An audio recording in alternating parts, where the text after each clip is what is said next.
മിശിഹായിൽ ഏറ്റവും സ്നേഹം നിറഞ്ഞ മാതാപിതാക്കന്മാരും എൻ്റെ പ്രിയ കുഞ്ഞുമക്കൾ,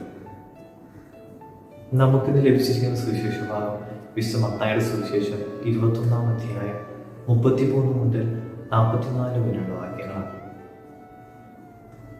ഈശോ ഇവിടെ ഒരു ഉപമ നമ്മളോട് പറഞ്ഞിരിക്കുകയാണ്. ഒരു യജമാനന്റെ ഉപമ.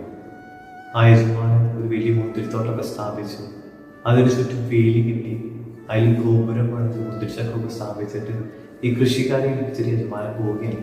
അപ്പൊ യജമാന്റെ ആഗ്രഹം എന്ന് പറയുന്നത് യഥാസമയം ഈ കൃഷിക്കാരൻ മുന്തിരിയുടെ ഫലങ്ങൾ യജമാനൻ നൽകുന്നൊരു ആഗ്രഹം, സ്വപ്നം യജമാനായിരുന്നു.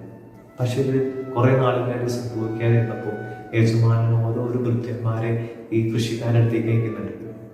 അപ്പൊ കൃഷിക്കാര് ഈ ഭൃത്യന്മാരെ ഓടിച്ച് ഈ യജമാന്റെ അടുത്തേക്ക് വിടുകയാണ്. അപ്പൊ അവസാനം യജമാനൻ വിചാരിച്ചു തന്റെ പുത്രനെ അവർ ബഹുമാനിക്കും, കാരണം അവനാണല്ലോ അവകാശി, അതുകൊണ്ട് അവനെ ബഹുമാനിക്കുമെന്ന് വിചാരിച്ചു സ്വപുത്രനെ ഈ കൃഷിക്കാരിലേക്ക് അയക്കാൻ, ഈ വിളവെടുപ്പിന് വേണ്ടിയിട്ട്.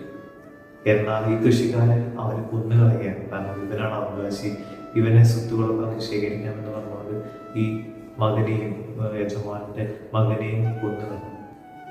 ഈ ഒരു ഉപമയിലൂടെ നമ്മൾ കണ്ടുപിടിക്കുകയാണെങ്കിൽ നമുക്കൊരു കാര്യം മനസ്സിലാവും. ഇത് നമ്മുടെ മനുഷ്യരാശിയുടെ ഒരു ചരിത്രത്തിന്റെ ചെറിയൊരു സൂചന ഇതിലൂടെ നമുക്ക് നൽകുന്നുണ്ട്. അല്ലെങ്കിൽ ആ മനുഷ്യരാശിയുടെ ചരിത്രത്തെ ചെറുതായിട്ട് ഈശോ ഈ ഭൂമിയിലൂടെ പറഞ്ഞു വെക്കുകയാണ്. ദൈവം ആദിയിൽ ആകാശവും ഭൂമിയും സൃഷ്ടിച്ച്, ഭൂമിയിലെ സകല ജീവജാലങ്ങളെ സൃഷ്ടിച്ച് അവസാനം മനുഷ്യനെ സൃഷ്ടിച്ചു. എന്നിട്ട് ആ മനുഷ്യനോട് ദൈവം പറഞ്ഞു, ഇവയെല്ലാം പരിപാലിക്കണം, സംരക്ഷിക്കണം. ഈ രണ്ട് ഉദ്ദേശത്തോടു കൂടി ദൈവം മനുഷ്യനെ ഈ ഭൂമി മുഴുവൻ പരമേൽപ്പിച്ചിട്ട് ദൈവം പോയി. എങ്കിലും സ്വാർത്ഥത നിമിത്തം, മനുഷ്യൻ്റെ ഉള്ളിലെ സ്വാർത്ഥത നിമിത്തം, ഇതെല്ലാം സ്വന്തമാക്കണമെന്നുള്ള ആഗ്രഹം നിമിത്തം മനുഷ്യൻ്റെ ഉള്ളിൽ പാപങ്ങൾ വരികയും ഈ മനുഷ്യരാശി രക്ഷിക്കാനായിട്ട് ദൈവം ന്യായാധിപന്മാരിലൂടെയും പ്രവാചകന്മാരിലൂടെയും രാജാക്കന്മാരിലൂടെയും പല പ്രവർത്തനങ്ങൾ നടത്തി. എങ്കിലും പാപത്തിൽ മുഴുകിക്കൊണ്ടിരുന്ന, സ്വാർത്ഥതയിൽ മുഴുകിക്കൊണ്ടിരുന്ന മനുഷ്യരാശി രക്ഷിക്കാൻ ദൈവം സ്വപുത്രനെ അയക്കാൻ, ആ സ്വപുത്രനെ പോലും ബലി നൽകാനായിട്ട് ദൈവം തീരുമാനിക്കുകയാണ്. അവനെയും ഈ മനുഷ്യനെ കൊന്നുകളയുകയാണ്. ഈ മനുഷ്യരാശിയുടെ ഒരു ചെറിയ ചരിത്രം തന്നെയാണ് ഈ ഉപമയിലൂടെ യേശു വെളിപ്പെടുത്തുന്നത്. ഈ ഉപമയ്ക്കുള്ളിലും തൻ്റെ മരണത്തെക്കുറിച്ചും തൻ്റെ പീഡാസഹനത്തെക്കുറിച്ചും യേശു ഒളിപ്പിച്ചു വെച്ചിട്ടുണ്ട്. നമ്മൾ ഈ നോമ്പ് കാലത്തൂടെ കടന്നു പോകുമ്പോൾ നമ്മൾ കൂടുതലായിട്ട് ചിന്തിക്കുന്നതും കൂടുതലായിട്ട് ധ്യാനിക്കുന്നതും യേശുവിന്റെ പീഡാസഹനങ്ങളെയും മരണത്തെയും ഒക്കെയാണ്. നമ്മൾ അതിനു വേണ്ടി ഒരുങ്ങിക്കൊണ്ടിരിക്കുകയാണ്. നോമ്പിലൂടെയും ഉപവാസത്തിലൂടെയും ഒക്കെ ഈശോയുടെ പീഡാസഹന മരണോത്ഥാനങ്ങൾ ആഘോഷിക്കാനുള്ള ഒരുക്കത്തിലൂടെ നമ്മൾ കടന്നു പോവുകയാണ്. നമ്മളെക്കുറിച്ച് ചിന്തിക്കേണ്ട പ്രധാനപ്പെട്ട കാര്യം എന്ന് പറയുന്നത്, ദൈവം നമുക്ക് നൽകിയിരിക്കുന്ന കടമകൾ എന്താണ്, നമ്മൾ എങ്ങനെയാണ് അത് നിർവഹിക്കേണ്ടതിനെ കുറിച്ചാണ്. ഭൂമിയിലെ എല്ലാ കാര്യങ്ങളും സൃഷ്ടിച്ചിട്ട് അവസാനം മനുഷ്യനെ സൃഷ്ടിച്ചുകൊണ്ട് ദൈവം മനുഷ്യനോട് പറയുന്നുണ്ട്, ഇവയെ എല്ലാം സംരക്ഷിക്കണം, ഇവയെല്ലാം പരിപാലിക്കണം. പരിപാലനവും സംരക്ഷണവുമാണ് മനുഷ്യനെ ഈ ഭൂമിയിൽ ഏൽപ്പിച്ചിട്ടുള്ള ഏറ്റവും വലിയ ദൗത്യം. ഈശോ നമുക്ക് നൽകിയിരിക്കുന്ന രണ്ട് കൽപ്പനകളൊന്ന് ദൈവത്തെ സ്നേഹിക്കുക, മറ്റൊന്ന് അയൽക്കാരനെ സ്നേഹിക്കുക. ഈ പരിപാലനവും സംരക്ഷണവും ഈ സ്നേഹത്തിലാണ് അടങ്ങിയിരിക്കുന്നത്. നമ്മൾ പലപ്പോഴും നമ്മുടെ സ്വാർത്ഥ കാര്യങ്ങൾക്ക് വേണ്ടി, സ്വാർത്ഥതയുടെ പേരിൽ നമുക്കെല്ലാം നമ്മൾ സ്വന്തമാക്കാൻ വേണ്ടി പരിശ്രമിക്കും. എല്ലാം എന്റേതാക്കണം, ഈ ഭൂമിയിലുള്ളതെല്ലാം എന്റേതാണ്, എല്ലാവരെയും എന്റേതാക്കണം എന്നുള്ള ആഗ്രഹത്തോടു കൂടി നമ്മളിങ്ങനെ വ്യഗ്രചിത്തരാണ്.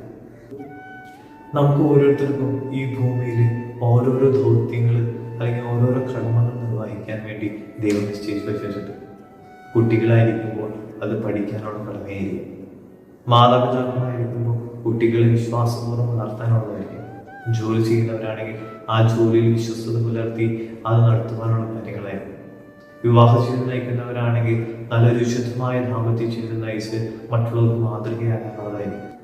ഇങ്ങനെ ഓരോരുത്തർക്കും ഓരോ ദൗത്യങ്ങൾ ഈ ഭൂമിയിൽ നിശ്ചയിച്ചു വെച്ചിട്ടുണ്ട്. ആ ദൗത്യങ്ങളും കടമകളും നിർവഹിക്കാനുള്ള ഉത്തരവാദിത്തം നമ്മൾ ഓരോരുത്തരെയുമാണ്. ഇതിനപ്പുറത്തേക്ക് നമ്മൾ പ്രവർത്തിക്കുമ്പോഴാണ് അത് നമ്മുടെ സ്വാർത്ഥ കാര്യങ്ങൾക്ക് വേണ്ടിയിട്ട് മാറിപ്പോകുന്നത്. നമ്മൾ ഈ നോമ്പ് കാലത്തൂടെ കടന്നു പോകുമ്പോൾ സ്വാർത്ഥമായിട്ടുള്ള ചിന്തകൾ വെടിഞ്ഞുകൊണ്ട് മറ്റുള്ളവർക്ക് ജീവിക്കാനായിട്ട് പരിശ്രമിക്കുക. വിശുദ്ധ മദർ തെരേസയെ നമ്മൾ ഓർക്കുകയാണെങ്കിൽ മദർ തെരേസ ജീവിച്ചത് മുഴുവനും പാവങ്ങൾക്ക് വേണ്ടിയിട്ടാണ്.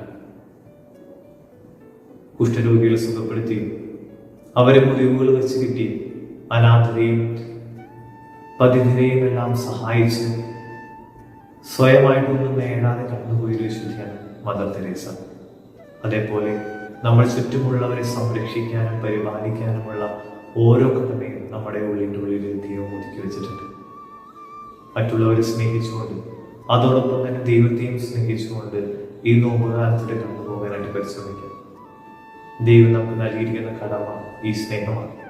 ഈ സ്നേഹത്തിന് രണ്ട് തലങ്ങളാണ്: മറ്റുള്ളവരെ സംരക്ഷിക്കാനും പരിപാലിക്കാനുമുള്ള കടമ. അത് ഈ നോമ്പ് കാലത്തൂടെ കടന്നു പോകുമ്പോൾ മറ്റുള്ളവരെ പരിചരിച്ചും മറ്റുള്ളവരെ സ്നേഹിച്ചും നമുക്ക് ഈ നോമ്പ് കാലത്തൂടെ കടന്നു പോകാൻ പരിശ്രമിക്കാം. അതിനായി സർവേശ്വരൻ നമ്മെ ഓരോരുത്തരും അനുഗ്രഹിക്കട്ടെ.